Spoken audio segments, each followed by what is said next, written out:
Assalamualaikum warahmatullahi wabarakatuh. Kita balik lagi nih. Oke, di mana? Di BNN? Di BNN Kota Sabang. Kota Sabang pastinya. Oke.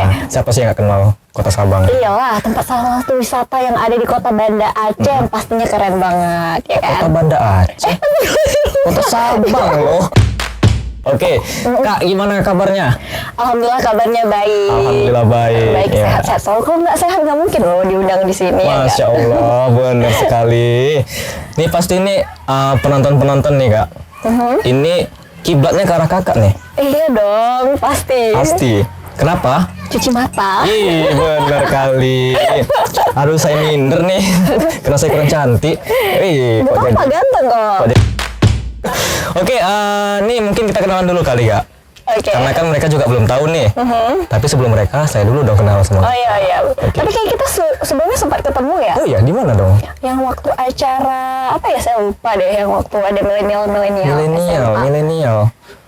Ini enggak yang remaja teman sebaya? Iya, remaja teman sebaya yang anak-anak SMA kan.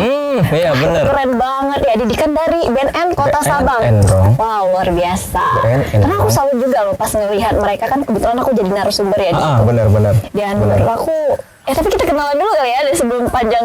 Iya, itu yang saya tunggu dari tadi. Tapi aku penasaran deh, nama kakak siapa? Nama saya? Kok dibalik gitu ya? Saya ngajak kenalan duluan gitu loh. Oke, hai semuanya, sahabat-sahabat BNN Kota Sabang. Perkenalkan, aku Alma Alvenita. Kebetulan aku juga merupakan Duta Wisata Nusantara dan juga Putri Pesona Nusantara. Oke. Dipanggil Panggil aja Alma. Oh, Alma. Pantes nih. Saya pertama kali jumpa kakak tuh agak ragu. Kenapa? Begitu tahu namanya saya makin yakin. Iya, kenapa yakin bang? Almailo. Oh iya. Bisa aja nih ya. Bisa aja ya. saya ya. Aduh. Oke, Kak Alma. Tadi kegiatannya apa, Kak? Kegiatan selama ini? Iya. Mungkin kalau misalkan selama ini aktif di BNN Provinsi Aceh. Sebagai hostnya nih. Makanya tiba-tiba diundang sebagai narasumbernya ya. Karena biasanya kan sebagai host ya. Saya aktif juga sebagai MC juga. Tapi dulunya pas saya tinggal di Jakarta gitu. Oke, oh berarti kakak nggak asli dari Banda? Aslinya dari Banda Aceh, cuman kuliah ngerantau ke sana. Oh, ngerantau ke sana. Oh, di mana tuh, Kak? Di Universitas Negeri Jakarta dan kebetulan jurusan Pendidikan Sosiologi. Pendidikan Sosiologi. Wah, anak sosiologi nih. Ini pasti rada ya. Kalau kesannya sebagai anak sosiologi itu pasti sering disama-samain sama psikologi. Iya, benar banget. Pasti tuh. Benar nggak? Sebenarnya yang bikin beda antara sosiologi dan psikologi, kalau misalkan psikologi kan lebih ke manusianya ya. Iya, benar. Kalau misalkan sosiologi lebih ke masyarakatnya. Jadi mana konflik. Nah, pasti bakalan berhubungan juga nih dengan BNN. Jadi kan ada konflik ya.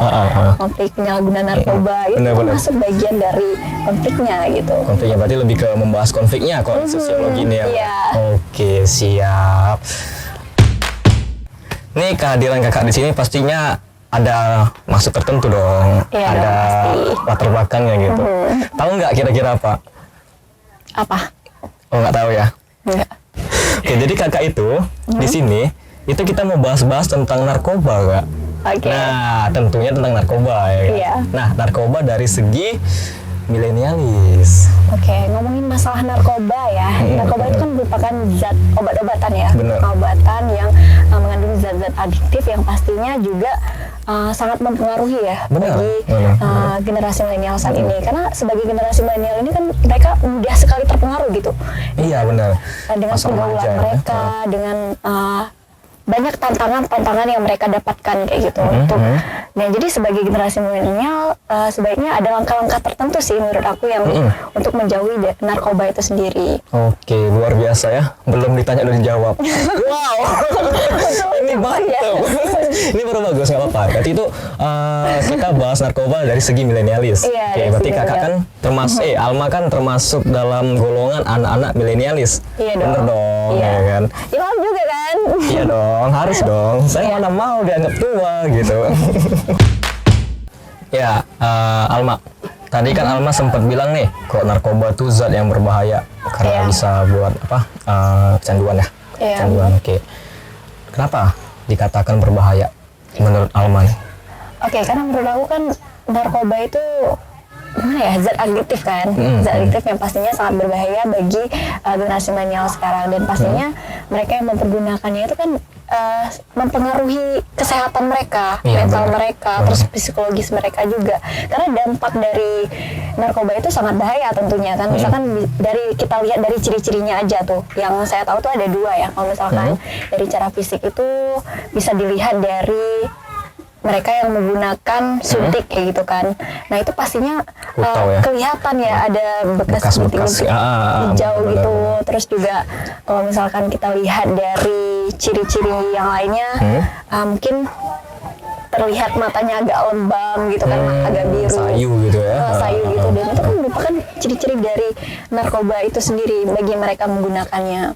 Berarti ya lebih ke zatnya itu jelas mempengaruhi mental dan fisik kesehatan, gitu ya? Fisik juga, psikologisnya mereka juga, ya kan, misalnya mereka mudah emosional gitu jadinya. Karena kalau kita tahu sendiri pun ya, mereka yang lebih emosional kan merugikan diri dia sendiri gitu ya. Iya, dapat merugikan diri dia sendiri, dan itu juga menyebabkan mereka kayak terjadi gangguan gitu dalam aktivitas mereka sehari-hari. Berarti yang sebelumnya dia biasa aja bisa berbaur dengan masyarakat, ketika dia udah terjerumus dan menyalahgunakan narkoba, itu kan mempengaruhi nggak apa-apa iklan. Itu kan mempengaruhi dia dalam bersosialisasi dengan masyarakatnya. Iya, sosialisasinya Itu cukup berbahaya ya menurut Alma. Karena kira-kira nih Alma ada nggak sih pengalaman orang terdekat atau yang pernah dikenal atau enggak teman kerabat yang dia pernah terjerumus ke dunia narkoba gitu? Ada nggak? Oke, jadi kebetulan Alma juga punya teman ya, teman yang menggunakan narkoba itu sendiri. Nah, jadi singkat cerita, dia itu kita sempat kenal dekat ya, bahkan itu aku kenalnya waktu saat dunia modeling. Modeling. Karena aku aktif juga kan di sana, dan nggak lama dia cari nomor aku, cari tahu aku, dan kita sempat komunikasi bareng. Dia kebetulan emang orang terkenal gitu, termasuk mungkin di kalangan artis dia lumayan terkenal gitu. Public figure lah ya. Public figure ya, bener. Nah, nggak lama setelahnya kita komunikasi bareng, kita sempat jalan-jalan juga, sempat main juga, nongkrong bareng-bareng sama teman, dan akhirnya dia ngajak aku tuh ketemuan. Ketemuan di apartemen dia. Nah, aku kan berpikir keras ya. Bahkan pernah juga aku pergi ke apartemennya tapi ngajak teman gitu. Ngajak teman cewek ataupun ngajak teman cowok. Nah, nggak lama setelahnya dia ngajak lagi kan. Karena aku sempat nolak waktu itu karena ada beberapa kegiatan juga. Nah, jadi pas aku di kampus, dia ngajak tuh, Alma lagi di mana? Kebetulan lagi di kampus nih, aku jemput ya katanya. Ya, bilang jangan deh, bilang gitu kan, nggak apa-apa, bentaran aja, kita sambil jalan-jalan gitu kan. Dan akhirnya aku kayak, oh ya udah nggak apa-apa, mau gitu kan, karena jalan-jalan gitu ya. Karena jalan-jalan, akhirnya aku mau. Terus? Dan tapi entah kenapa tiba-tiba dosen aku ngubungin aku, dan ternyata aku ada kegiatan, ada tugas di kampus ya. Akhirnya aku nggak bisa pergi ke sana sama dia gitu. Dan singkat cerita, akhirnya besoknya aku dapat kabar kalau dia ditangkap gitu. Besoknya? Bener-beneran besoknya? Bener-beneran besoknya. Waduh, itu gimana tuh? Dia direhabilitasi, dan aku kaget gitu kan. Dan aku tahunya juga dari teman-teman. Berarti sebelumnya itu setelah kamu Alma nolak tuh kan, karena ada dosen yang bilang ada kegiatan, itu nggak ada komunikasi lagi sama si Nggak ada kawan? komunikasi lagi, tapi sama temannya ada. Sama temannya ada. Dan aku sempat kaget gitu kan, bayangin kalau seandainya aku ikut sama dia gitu kan. Terus tiba-tiba aku ketangkap, dan otomatis ya gitulah ya. Makanya kenapa pentingnya pergaulan itu sangat diutamakan gitu dalam jangan sampai salah gitu ya. Bener. Karena kalau kita bilang sendiri sih, pergaulan itu penyumbang terbesar ya. Dia karena kita pun juga, kita kan berapa jam sih hidup sama keluarga, kita bilang. Karena kan kehidupan kita terutama untuk remaja yang masih sekolah atau kuliah, itu pasti cuman malam, itu pun kalau di rumah gitu. Kalau di rumah dan pagi sebelum berangkat aktivitas. Selebihnya kan kita ada di lingkungan, ada di teman-teman kita, teman-teman pergaulan kita bilang. Nah, kalau di pergaulan itu sendiri kita tidak bisa menseleksinya, kita bakal terikut dong. Karena kan secara dari durasi aja lebih banyak kan ke mereka gitu. Berarti kemarin tuh lumayan beruntung juga berarti Alma ya? Iya, beruntung dong. Kalau seandainya, wah bayangin gitu kan, tiba-tiba ketangkap. Yang malu kan bukan cuman teman-teman aja dari kampus Iya, juga, bener. tapi dari keluarga juga, pastinya dari Bener.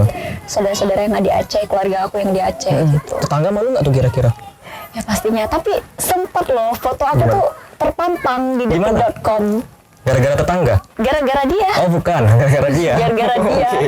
terpampang, karena kan kebetulan dia juga artis kan. Siapa sih nggak kenal Kenal sama dia beliau, gitu kan. Heeh. Dan tapi nggak buat aku patah semangat sih, nggak membuat aku malu, tapi memang sampai sekarang nggak pernah komunikasi lagi, Sama beliau ya. walaupun nomornya masih aktif gitu kan. Tapi ya kayaknya udah deh Dibatasi langsung ya. dibatasi Di-cut ya. langsung, Waduh. di-cut nih, Iya bener-bener. di remove dari Tapi itu kok agak lucu juga sih, kenapa dia yang ketangkep tiba-tiba wajah Alma tuh yang dipampang. Apakah karena memang kita foto bareng pernah foto bareng? gitu. Jadi mungkin framingnya media nih, mungkin Alma juga orang terdekatnya kali ya sama si beliau. Oke, terus gimana tuh respon Alma setelah mengetahui si kawan tuh direhab? Apakah langsung di-cut atau ada sedikit ngunjungin gitu? Karena kan memang kan kawan tuh, biasanya kan kalau kawan-kawan kan kita Tapi- masih mau itu tuh. Jadi kawannya tuh sebenarnya kayak baru kenal juga. Baru kenal. Cuman karena aku menganggap dia seorang public figure, jadi aku rasa cuma karena dia kayak agak-agak aneh sih gitu kan, Aneh. kayak ngajak apartemen, ngapain sih Iya gitu sih, kan. ya. Jadi aku juga agak-agak ilfeel, Bener-bener. takut. Bener-bener. Ya pastinya kita jaga-jaga dong dari lingkarannya seperti itu dan lingkungan seperti itu. Apalagi dia pas nelpon kadang suka sering tuh kayak mabuk-mabukan gitu kan, sambilan mabuk kan. Terus tapi aku ya udahlah, aku ladenin aja, namanya juga kan menghargai Iya, gitu. benar-benar. Iya sih. Oke, Alma, tadi itu kan mengenai teman-teman terdekat nih, teman-teman terdekat Alma yang kita bilang tersesat lah mengenai narkoba gitu. Nah, selanjutnya nih, kira-kira menurut Alma dari berkaca dari teman Alma itu, faktor apa sih yang mempengaruhi dia bisa terjun ke situ selain pergaulan? Selain pergaulan, menurut aku karena ada masalah ya. Oke, problem lah, ada problem gitu adanya ya. problem dan masalah juga, karena menurut aku daya tahan krisis seorang tuh berbeda-beda. Nah maksudnya gimana, kita kan tahu ya, misalkan nih aku punya masalah, sebaiknya kita harus tahu dulu tuh masalah kita apa gitu kan. Oke. Kita kuatnya di mana, daya tahan kita kuatnya di mana, karena kebanyakan orang nggak ngerti cara untuk mengatasi masalah itu. Iya, Sehingga benar-benar. buat mereka tuh kayak ada yang bahkan sampai ingin bunuh diri gitu kan. Terus ada juga yang mungkin karena saking pusingnya dia juga minum pil tidur. Terus ada juga yang akhirnya memutuskan untuk menggunakan narkoba itu sendiri. Jadi dia lebih ke apa ya? Karena daya tahan diri dia itu terhadap tekanan ya, Iya, lebih ke tekanan tekanan, gitu ya. iya. Jadi dia berpotensi besar untuk ke jalan hitam lah kita bilang.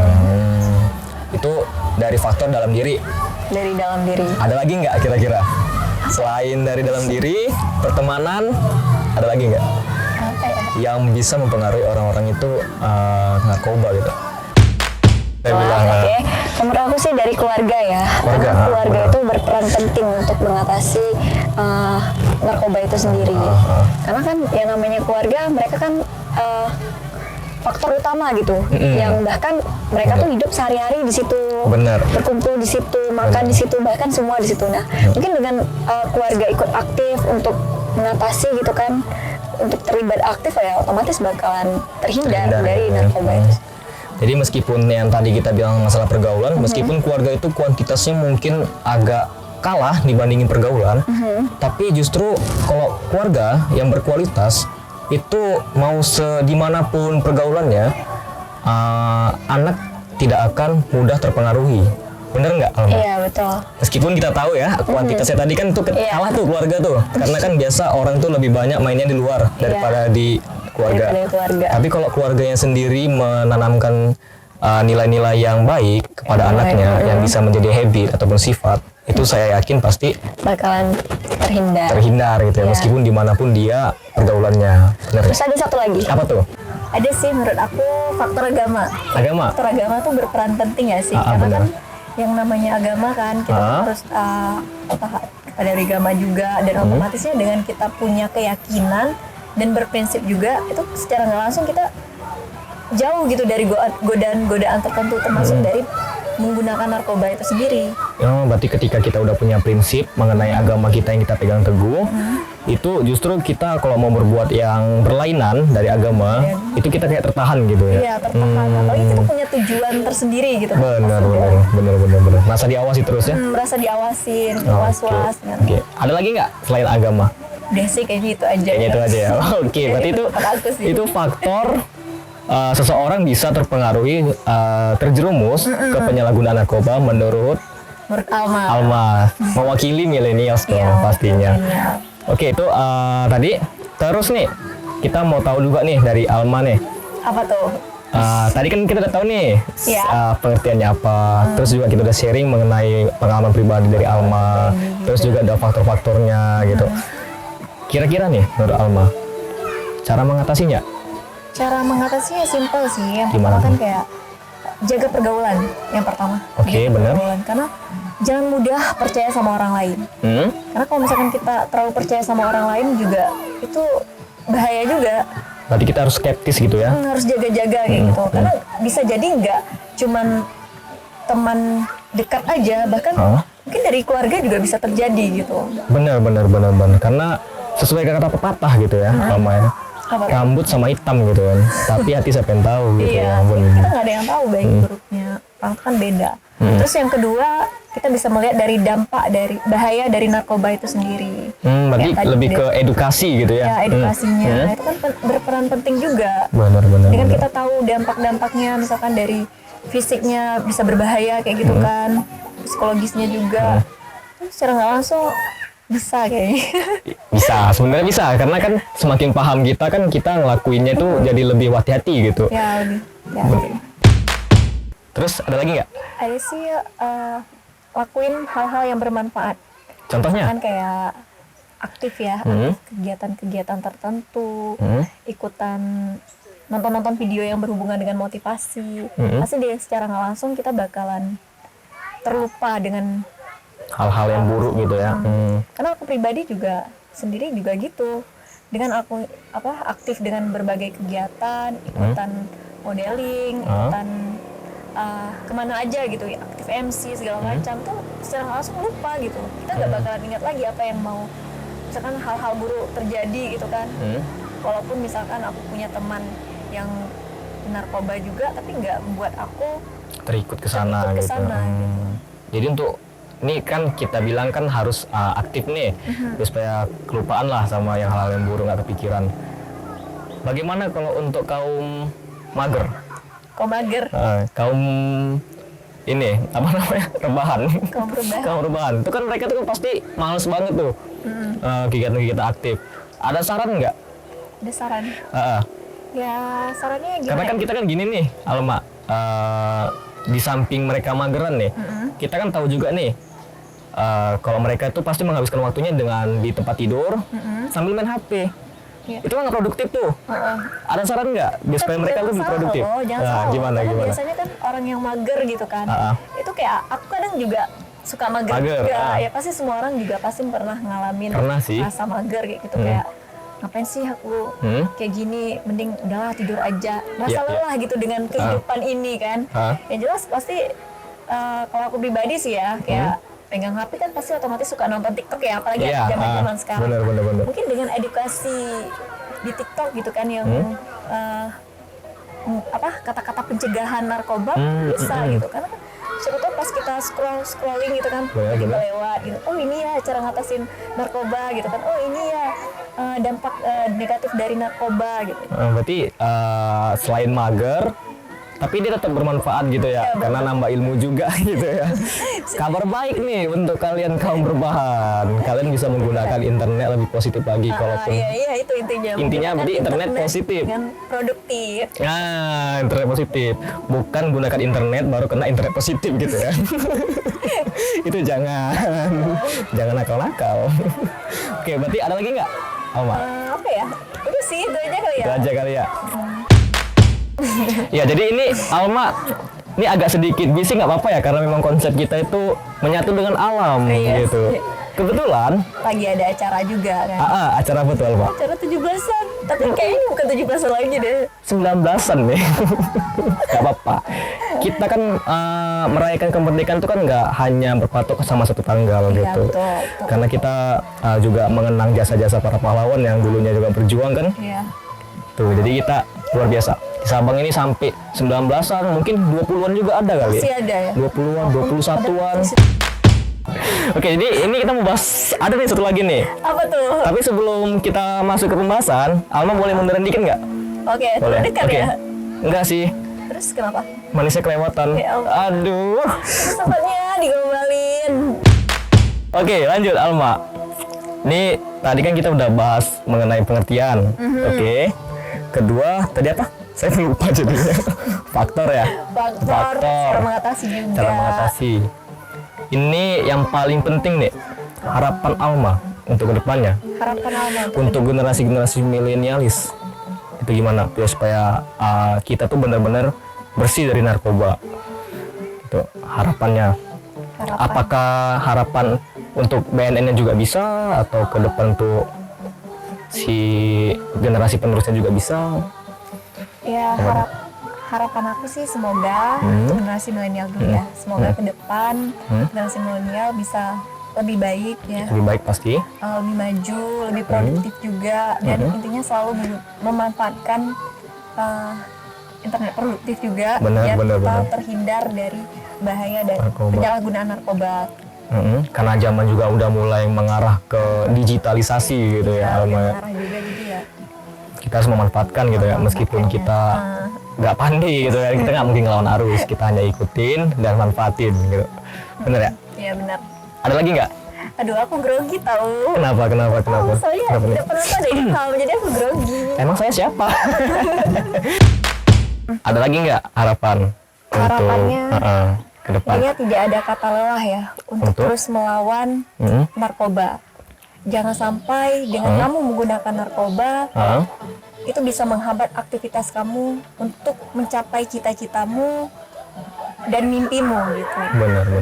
Dan untuk BNN sendiri, Gimana?